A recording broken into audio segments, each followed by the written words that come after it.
Esta mañana se ha celebrado la jornada Deporte Femenino y Plural en la Sala Rioja del Patio de la Infanta de Zaragoza. El acto, organizado para reivindicar el papel esencial de la mujer en el deporte, ha contado con la participación de destacadas representantes del deporte aragonés.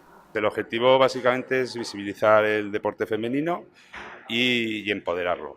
Esto nace de un poco de un compromiso que tiene Coca-Cola, que es empoderar a 5 millones de mujeres en todo el mundo de aquí al 2020.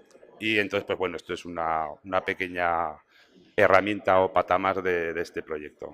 El foro de debate ha reunido en un mismo escenario a Pilar Hernández, jugadora internacional de futsal, Sonia Gaudioso, redactora del diario Marca, Isabel Macías, subcampeona de Europa y olímpica en Londres 2012, Pilar Valero, campeona de Europa con la selección española de baloncesto, y a Eva Nubiala, directora de marketing del Zaragoza Club de Fútbol Femenino. Nubiala ha suscrito la necesidad de un cambio en el imaginario colectivo para que se valore y se respete como se merece el esfuerzo de las profesionales del deporte.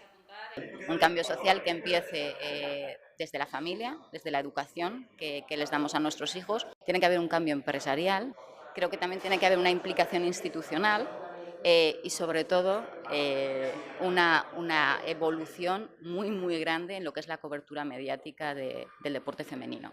El precario reconocimiento de las deportistas de élite les obliga a vivir en la incertidumbre, sin saber si gozarán de cierta estabilidad económica cuando cuelguen las botas.